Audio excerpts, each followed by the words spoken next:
as the character. And hey, like, Corrin is one of those like characters that's a little bit slept on.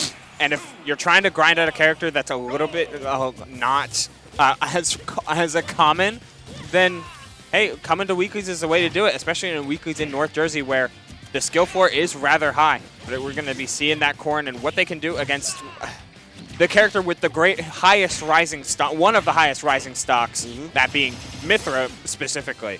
Yeah, and one thing we've known from Mlarcin is he is not afraid to swing at you, and he will take full advantage if you are at the right place at the right time, and he will steal your stocks pretty early. I mean, we've been able to see what he's capable of doing in 2 fusions ago. He got 3rd place, and he took out the likes of people like Zomba, Atomisk. You know, he took out a lot of names that weekend. You know, all that momentum is still riding. We are still in the early season of of the new season. So, you know, hopefully all that momentum that he had back then is going to continue on to this fusion.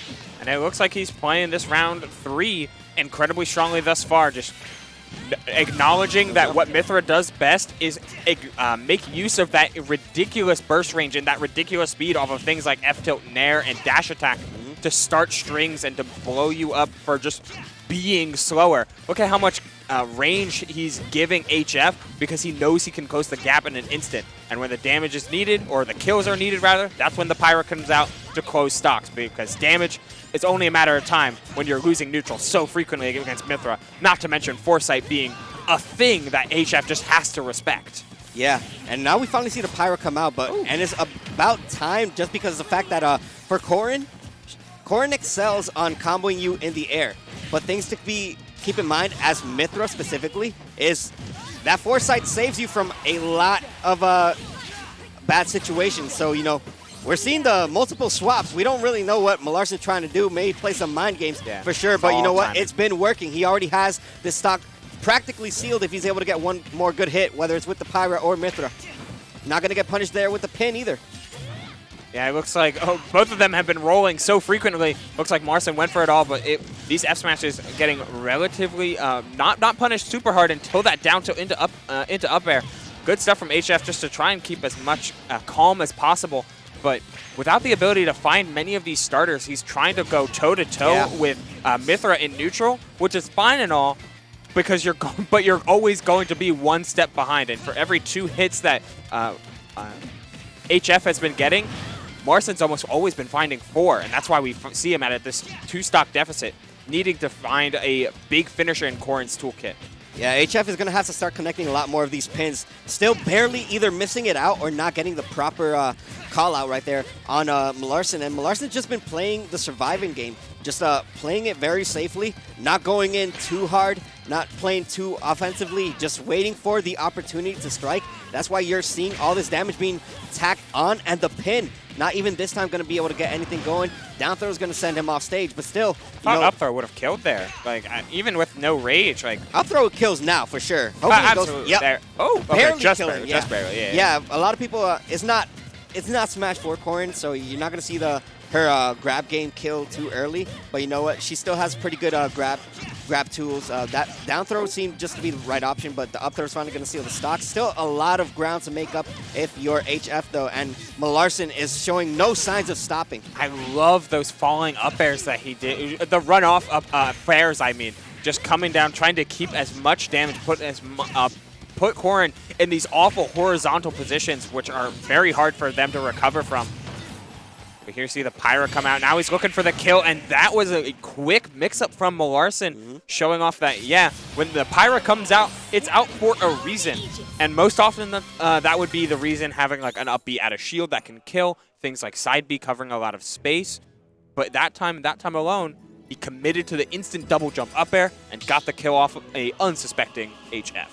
Yeah. HF didn't do too bad towards the end of that. It was just Mlarcin just knew exactly every single option that HF was going to go for. Had avoided a lot of pretty scary scenarios. Maybe a little bit of a delay right now. Maybe it could be talking about stages.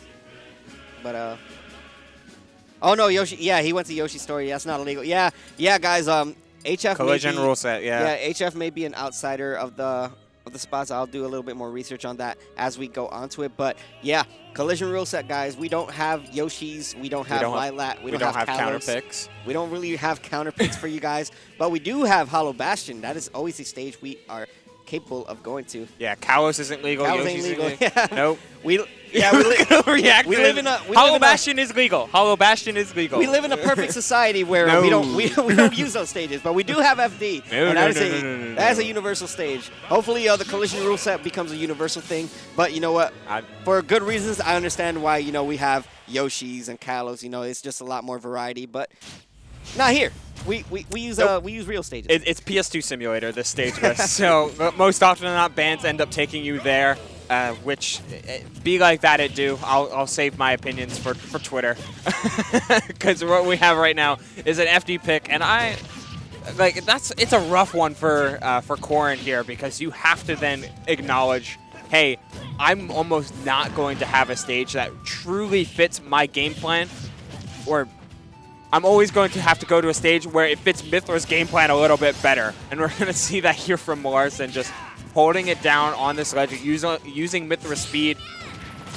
The Pyra has really been a non-factor, but that just goes to show how important Mythra is to the game plan for Mlarcin and for the Aegis as a whole. But that forward air ends up trading with Corrin's up B, a very susceptible recovery to go for.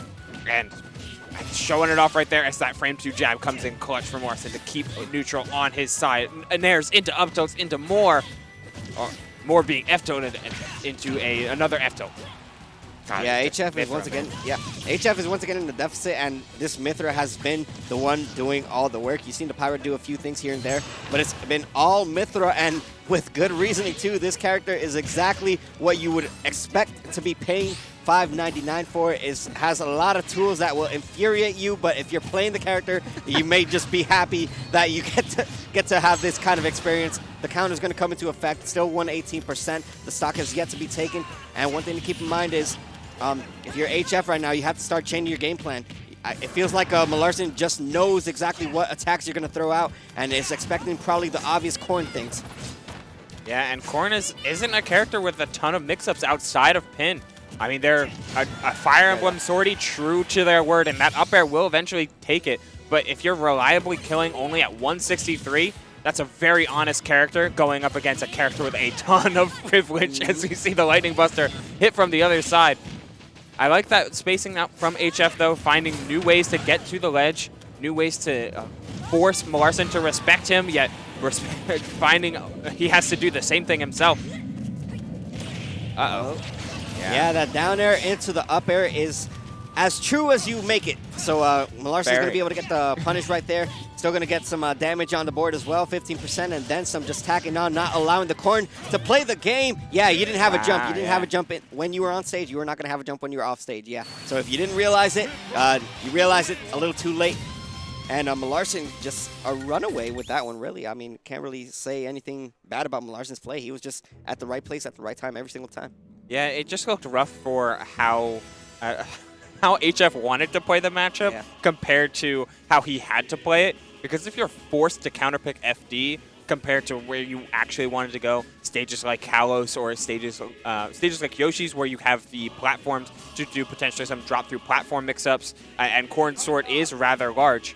Or you go to Kalos, you have a lot more space to undershoot aerials or undershoot tilts, where Mythra is trying to break your zone, and you're able to use that space to your advantage. All these dash back plays. Yeah. But FD wasn't the combination of that. It wasn't a great pick, but it was something he had to go to, and it was something he had to live with as Mlarcin took it in stride and took that set. Yeah, Mlarcin did exactly what he had to do. I'm gonna search up HF, man. I'm gonna see where